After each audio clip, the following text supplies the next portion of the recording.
Enegula Superestación presenta Visto Bueno Radio, el programa donde se conjugan experiencia y juventud periodística en el análisis político.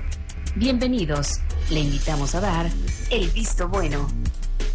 Muy buenas noches, estamos en Visto Bueno Radio, en una emisión más en la que vamos a discutir temas muy interesantes. Por favor, siéntase en toda libertad para contactarnos a través de el 107-0523, el 107-0526 y el 75-50-640 o en nuestro correo electrónico vistobueno.radio@gmail.com. Estamos también en la página de internet transmitiendo en vivo a través de la red, a través de www.elvistobueno.com. Le doy la bienvenida. Buenas noches, Luis Caín, ingeniero, ¿cómo estás? Pepe, ¿cómo estás? Bien, contento de iniciar esta semana y además para platicar de temas muy interesantes. Pues bastante interesantes, y yo creo que empezamos mandándole un saludo al licenciado Gerardo Rodríguez, que cumple años y además anda enfermo. No le podemos poner las mañanitas, pero desde aquí va un abrazo y un saludo para nuestro querido amigo Gerardo Rodríguez, orgulloso hijo de Tulancingo. Exacto, y le enviamos también un saludo al licenciado Sepúlveda, que nos informaron que tuvo algún contratiempo, pero bueno, ojalá todo salga adelante bien. Haremos todo el esfuerzo por entrarle a los temas. Y empezamos, bueno, pues el primer tema. Tú recordarás, Pepe, que Enrique Peña Nieto instaló el pasado 12 de febrero, ya en Aguascalientes, la Comisión Intersecretarial para la Prevención Social de la Violencia y la Delincuencia. El objetivo de esta comisión será coordinar los esfuerzos gubernamentales para reconstruir el tejido social en aquellas zonas donde hay los índices de violencia más altos. ¿Cuántos municipios realmente estarán en problemas fuertes de violencia?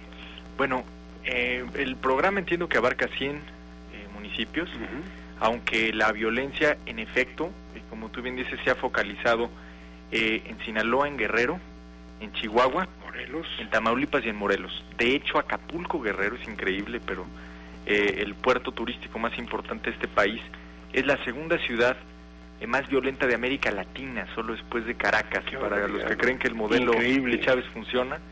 Pero si te parece bien, antes de entrarle a fondo al tema, vamos a escuchar al subsecretario encargado del tema, muy bien, el secretario de Gobernación, Roberto Campa, ¿no? Roberto Campa Cifrián, que habló precisamente en la presentación de este programa preventivo. Vamos a escucharlo. Este conjunto de 9 secretarías son responsables de la conducción, son responsables de la implementación de este programa. Y tenemos distintos territorios, distintos niveles geográficos de implementación. A nivel nacional vamos a echar a andar 4 acciones distintas. Una primera de prevención de violencia en el entorno escolar, una segunda de prevención de violencia en la familia, de violencia de género, en el noviazgo, una tercera de combate a las adicciones y una cuarta de identificación oportuna de problemas de aprendizaje en los niños, fundamentalmente a partir de factores visuales, auditivos y cognitivos leves. Estas 4 acciones se implementarán en todo el país. Después tenemos un segundo nivel de implementación de las acciones en 251 municipios que tendrán este año recursos del subsidio municipal y en consecuencia van a tener recursos para la tarea de prevención. En el primer círculo, un conjunto de 57 municipios, delegaciones y zonas metropolitanas, donde vamos a concentrar los recursos frescos y donde vamos también a concentrar de manera muy importante el esfuerzo de esas secretarías. Concluyo diciendo solamente que la premisa sobre la que se construye la estrategia de Estado por la seguridad en nuestro país considera que la crisis de seguridad que estamos viviendo tiene 2 componentes. Un componente en la parte institucional, en la que se está trabajando, pero también un componente, el apartado social, que está vinculado con factores de riesgo de estas comunidades y que tenemos que enfrentar y atacar los efectos de inseguridad, pero también estamos obligados a atacar las causas de la violencia y en consecuencia de la inseguridad. Bueno, pues acabamos de oír a Roberto Campa. Creo que es un cuate que tiene todas las virtudes, porque ha estado ya en esta misma rama. Claro que con un gobierno panista, ahora va a estar en un gobierno priista. Él es priista de origen, no sé ahora cuál sea su cualidad de color, su color, ¿no?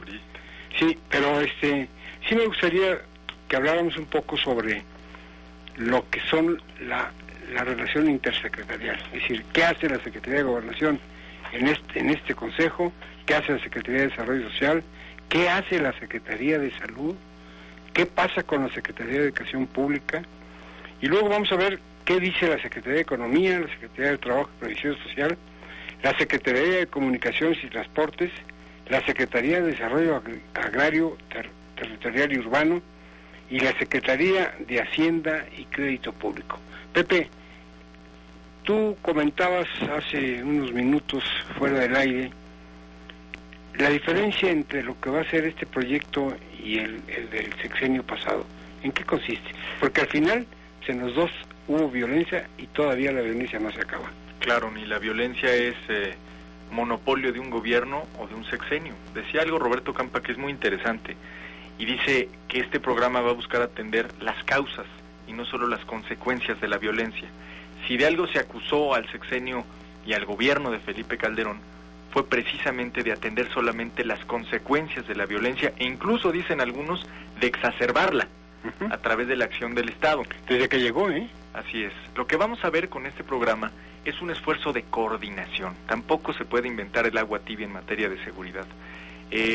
Hay otro factor que me lleva a decir esto, y es, no tenemos hoy un presupuesto mayor para echar mano de una nueva bolsa de dinero. Eso me llamó la atención, Pepe, cuando platicábamos. Es un esfuerzo, Luis, de reasignación de presupuestos. Muchas veces los esfuerzos, tanto en política social como en política económica, como en los incentivos hacia la industria, y en este caso hacia la seguridad pública, están dispersos. Es decir, tú tienes programas en la Secretaría de Economía, en la de Educación, en Conaculta, que a lo mejor se dedican a lo mismo, y les estás favoreciendo a los mismos sin focalizar adecuadamente los recursos. Entonces, entiendo que hay una bolsa de 118,000 millones de pesos que están tratando en este esfuerzo de coordinar de mejor manera, de focalizar los recursos de mejor manera para obtener también mejores resultados. La apuesta es incidir en los factores de largo plazo. ¿A qué nos referimos? El recomponer el tejido social, el que los chavos no vivan en ciudades perdidas en las que es fácil caer en la trampa de las drogas, en la violencia, en el modelo social de los narcotraficantes. Hay que decirlo también, los indicadores de largo plazo pues no nos quitan la responsabilidad y la responsabilidad del gobierno de atender los delitos que se cometen hoy. Para eso está la fuerza del Estado, para eso está el combate a la impunidad, para eso está, y así lo debemos entender, la presencia de las Fuerzas Armadas. Y estamos preparados, calles, Pepe, ¿no?, para entrarle ya al toro así. Porque el proyecto a mí me parece exageradamente benéfico para todos nosotros. Ahora, ¿estamos preparados? Yo creo que hay dos aristas para ver este tema. Uno, en términos del análisis de la política pública, que es por donde hemos venido platicando, y también está la arista política. Es decir, lo más importante de este programa es que marca una diferencia entre el sexenio de Calderón y la manera de enfrentar el crimen por parte de Felipe Calderón y la de Enrique Peña Nieto. ¿Alguna diferencia así rápido, Pepe? Para empezar, fíjate, el discurso de Enrique Peña Nieto ha sido mucho más diverso en temas desde que tomó la presidencia. Hemos escuchado al presidente hablar del hambre, hemos escuchado al presidente hablar de seguridad, hemos escuchado al presidente hablar de las Fuerzas Armadas, pero también lo hemos escuchado hablar de los retos que hay en materia económica, energética, gas, CFE, petróleo. Cuando hay que recordarlo, el presidente Calderón iba a inaugurar un kinder y hablaba de los narcos. Se había vuelto monotemático, ¿no? Claro, iba a un hospital y hablaba del tema de seguridad. Fue un gobierno, en efecto, monotemático, que terminó siendo monotemático, porque fue su gran apuesta. Él dijo, la única apuesta de este gobierno es enfrentar al crimen organizado con la fuerza del Estado. Bueno, eso tiene un costo y tiene un riesgo. El mundo, para empezar, nos vio en guerra durante 6 años, y eso, por ejemplo, para la industria turística tiene un efecto totalmente negativo. Entonces, sí me parece que una primera modificación, y no es menor, es el tema del discurso. A este país le va a hacer bien no estar escuchando todos los días ni está reproduciendo, ni reciclando el tema del narcotráfico a diario, porque además es un golpe colectivo, anímico, que vamos, no lo digo yo, creo que está probado que en los últimos años afectó, un poco ayudó. Al contrario, afectó. Entonces, me parece que el cambio de discurso, diría don Jesús Reyes Heroles, y tú lo recuperabas muy bien hoy en una columna en The News que les invito a leer, la forma es fondo. Forma es fondo, y en este sentido el cambio de discurso es también un cambio de fondo en la materia de enfrentar a la criminalidad, ¿no? Hay que bajar la violencia. Exactamente. No puedes acabar con el narcotráfico, pero baja la violencia. Si la gente está fastidiada de oír tanta violencia, y no nada más de oírlas, ya las ven. Si es Cuernavaca, Acapulco, pues ya lo sintió la gente en ese momento, y la verdad nos está llevando a algo que hay que hacer real. Yo creo que lo que comentó el licenciado Miguel Osorio, secretario de Gobernación, con respecto a que en el sexenio pasado hubo 70,000 muertes que equivalen a 10,000 anuales. ¿Un poco más? Un poco más de 10,000 anuales. Es todo un mundo, y hoy no sé cuántos llevemos, pero ya no es el tema. A lo mejor llevamos los mismos, pero no es ya la obsesión que se traía yo creo que es una palabra muy precisa la que utilizas, obsesión, porque creo que también de lo que se trata es recordar que la seguridad pública debe ser una política de Estado, una política pública, una política del gobierno, y no un deber moral, no una cruzada personal en la que, como si fuera Atlas, el presidente se echa al mundo y al país encima y libra todas las adversidades. Digo, eso yo creo que en la mente de Felipe Calderón estuvo muy bien. Él se veía a sí mismo así, lo dicen incluso sus colaboradores, pero eso no es una política pública, eso es una cruzada de un hombre contra el crimen organizado. Hay que bajarle un poquito al tono maniqueo, ¿no? Y entender cómo es esto, ¿no? O sea, el crimen organizado se dice fácil, vamos a combatirlo, pero si no tienes una estrategia definida, no es tan fácil. Fíjate que ahora que la organizaron, que entra la Secretaría de Gobernación, la Secretaría de Gobernación, para nuestros radioescuchas, vigilará la correcta instrumentación de este programa y articulará las acciones preventivas al interior de la Comisión Intersecretarial, y promoverá la participación ciudadana, así como una cultura social de legalidad y tolerancia. Ya habíamos dejado de hablar de la ciudadanía, hoy se retoma nuevamente la presencia de la ciudadanía y el valor que tiene que actúe la ciudadanía. ¿Tú cómo ves esto, Pepe? Y creo que es fundamental no dejar fuera el factor de la ciudadanía, porque esta situación en la que vive México no se generó de un día para otro. Fue un caldo de cultivo que no se estalló de improviso por ahí del 2007 y 2008, con un incremento sensible en la tasa de homicidios por cada 100,000 habitantes. Pero lo cierto es que hubo mucha permeabilidad social a la criminalidad. Es decir, aquí no pasaba nada, los narcos pasan y no pasa nada, el gobierno se hace de la vista gorda y no pasa nada. Pues ya vimos que ya pasó. Y pasa mucho. Y pasa mucho. Porque en efecto, uno es el mercado de estupefacientes que se mueve de sur a norte. Y ahí es donde nosotros somos ya no solo el gran puente de América del Sur hacia el gran mercado de consumo de drogas que es Estados Unidos, sino también un mercado importante de consumo. Por eso hoy los cárteles de la droga se pelean las rutas, porque el consumo de cocaína, por ejemplo, en la encuesta nacional de adicciones más reciente, se duplicó. Entonces, el sexenio pasado se duplicó el consumo de cocaína a pesar de los esfuerzos del gobierno en contra del crimen organizado. Y recupero las palabras de Campa. Si estamos queriendo atender las causas de la violencia, ¿no nos ayudaría bajarle al consumo de drogas? ¿No nos ayudaría atender esos puntos, esos municipios, esas ciudades perdidas, donde los chavos de 10, 11, 12 años están consumiendo drogas por primera vez, además a un precio mucho más bajo que hace 10 o 15 años el gramo de cocaína? ¿Tú piensas, Pepe, que una de las soluciones, la que propuso Vicente Fox, legalizar las drogas?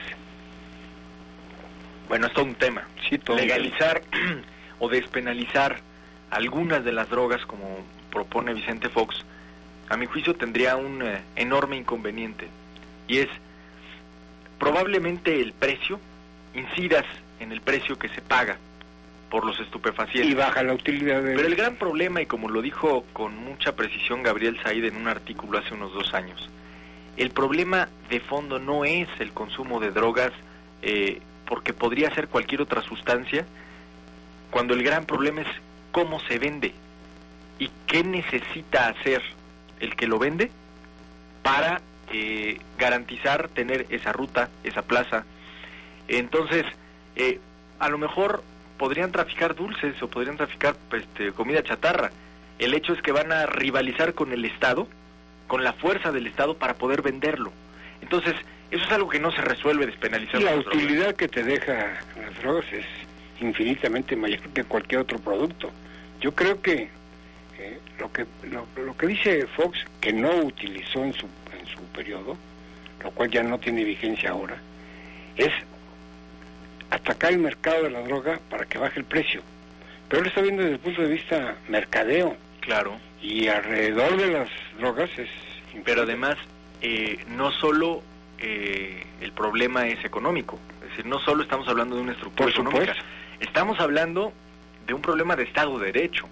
Es decir, cuando tú tienes cárteles como los que hay en México, que rivalizan con la fuerza del Estado y dicen, aquí mando yo, pues imagínate, no hay manera de que esto solo tenga una perspectiva económica o de precio o de tarifa para los consumidores en los Estados Unidos, ¿no? Pero vamos a ir vamos a ir a nuestro primer corte. Por favor, no se vaya, estamos en el 1070523, 1070526, también en el vistobueno.radio@gmail.com y en la página de internet elvistobueno.com. Regresamos. No se desconecte de Visto Bueno Radio.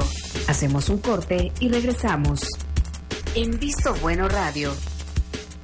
Gracias por seguir con nosotros. Esto es Visto Bueno Radio y estamos platicando de la nueva estrategia nacional preventiva y social para la prevención, valga la redundancia, del delito y de la violencia en México. Cuando, Luis, la gran crítica al sexenio anterior era que solo atendía las consecuencias de la violencia con la fuerza. Y muchos secretarios de Estado o secretarías pasaban de noche porque ni siquiera se enteraron de lo que se estaba haciendo. No conocían la estrategia. Yo no sé si porque no la había o porque no les participaban. Era un grupo muy cerrado. Hoy, por ejemplo, la Secretaría de Desarrollo Social, hablando de las comunidades, pues fortalecerá sus acciones a favor del capital social y deberá enfocar el combate a la pobreza y desigualdad en las comunidades con mayor incidencia delictiva y entre los grupos más vulnerables, como tú comentabas, Pepe.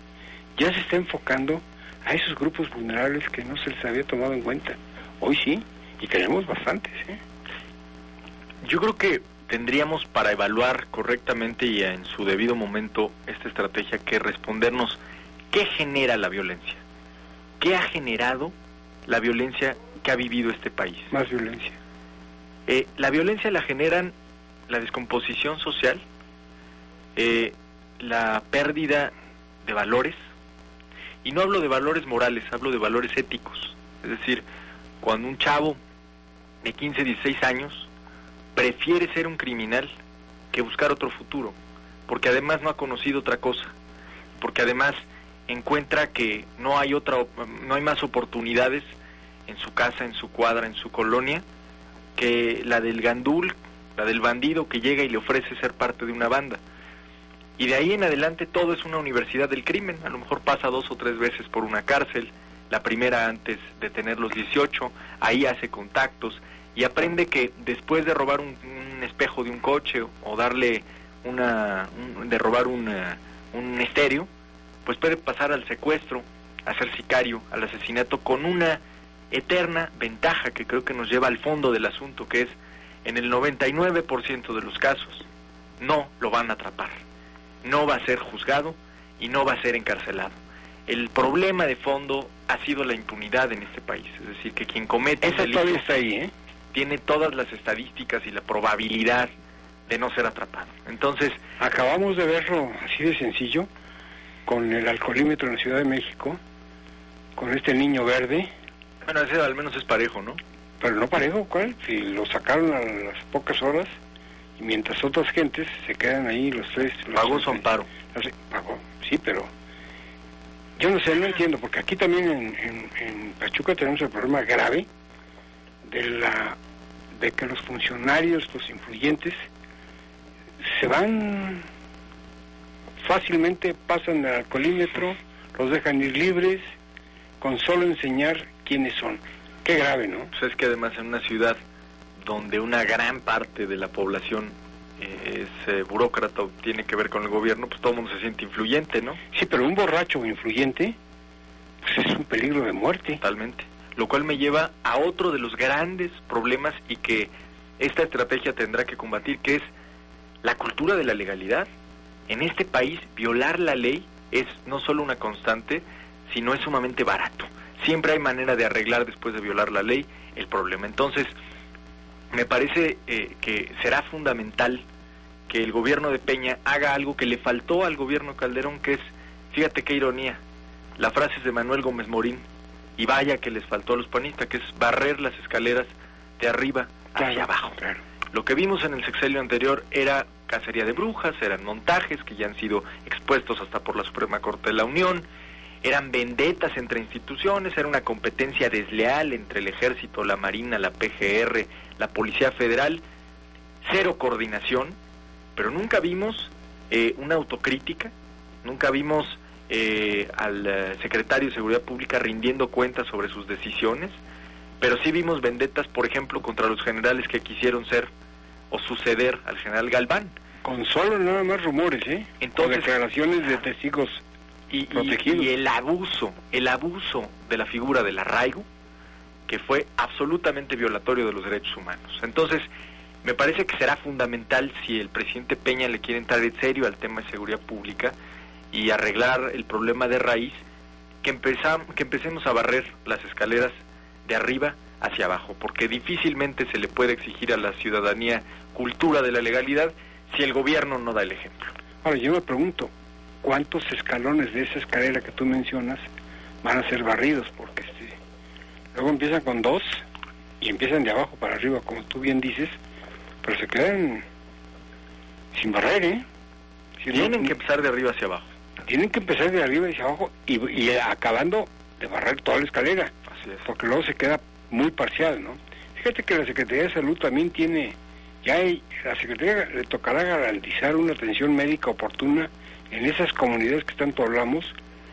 Para eso diseñará y pondrá en marcha una campaña nacional de concientización y prevención integral de adicciones. ¿Estamos yendo a la causa raíz? Yo siento que así es. Ojalá la Secretaría de Salud, ojalá la Secretaría de Desarrollo Social, que lo dudo, en el caso de la Secretaría de Desarrollo Social, le lleguen al fondo.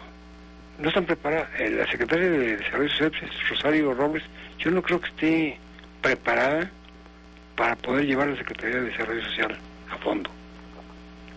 Y otra parte importantísima, complementando tu opinión sobre Rosario Robles, es, si no hay crecimiento económico, el gobierno puede paliar muchos efectos, pero esos chavos sin oportunidades van a seguir sin oportunidades. Y cuando digo oportunidades, hablo de oportunidades en serio, no del programa. Ve el caso de Ciudad Juárez. El caso de Ciudad Juárez es el primer frente de la guerra inicial. Juárez es el emblema de la ciudad maquiladora. En los años 70 y 80, Ciudad Juárez tiene un crecimiento exponencial en el que se dio, los permisos que tú me digas para construir miles y miles y miles de casas, que al tiempo fueron quedando deshabitadas. Esas casas se constituyeron en nidos de bandas de delincuentes. ¿Y las maquiladoras emigraron? Claro, que además fueron cooptados por los grupos de criminales organizados, y que al tiempo hicieron de esos jóvenes y de toda una generación de juarenses, les dieron la opción de seguir aterrados en el sendero de la legalidad o unirse al crimen organizado. Entonces, lo que tuvimos ahí durante tantos años y que puso a Ciudad Juárez en la lista de las ciudades más peligrosas del mundo hacia arriba, porque era la ciudad con más homicidios por cada 100,000 habitantes, fue precisamente ese cóctel explosivo que representa la ruptura del tejido social, la poca planeación urbana, que tiene de verdad todo que ver en este asunto, el incremento en las adicciones y desde luego el que los cárteles de la droga hicieron de Juárez un paso fundamental hacia los Estados Unidos. Entonces tenías ahí los 4 componentes. ¿Cómo es que no iba a pasar? Pero además de esos 4 componentes que digo, tenías a Juárez convertida en el emblema de la impunidad a partir del asesinato no resuelto de cientos de mujeres, a las que tú te acordarás a finales de los 90 querían echarle la culpa a un egipcio, como si él hubiera matado a miles de mujeres, para no entrarle de fondo al problema de feminicidio, ahí sí con todas las letras de feminicidio que enfrentaba esa ciudad. Entonces, es en verdad una problemática tan compleja que si tú no lo abordas de forma integral, estás solo atendiendo uno de los muchos puntos causantes de la violencia y de la inseguridad pública. Si solo te abocas a enfrentar al crimen organizado con la fuerza, bueno, ten por seguro que en el largo plazo no estás resolviendo el problema, estás conteniendo una inundación mientras se te llena de goteras por todos lados del país. Y por otra, si solo atiendes los factores de largo plazo, pues no puedes dejar que el crimen organizado te siga comiendo terreno a costa de rivalizar con la fuerza del Estado y de la impunidad. Entonces, tenemos que transitar por esos 2 caminos de forma paralela. Por una parte, el tema de combatir, sí, con la fuerza del Estado, con las fuerzas federales, con las fuerzas públicas, y como se plantea en este programa, en los factores de largo plazo. Vamos a ir un corte Vamos a una identificación de estación. Denos un minuto y estamos de regreso con usted. Ya llegó Roberto Rico. ¿Cómo está, Roberto Rico? Ahorita nos vamos a la siguiente y ahí platicamos. Con gusto, ingeniero. Regresamos. Hacemos una pausa y regresamos. Visto Bueno Radio.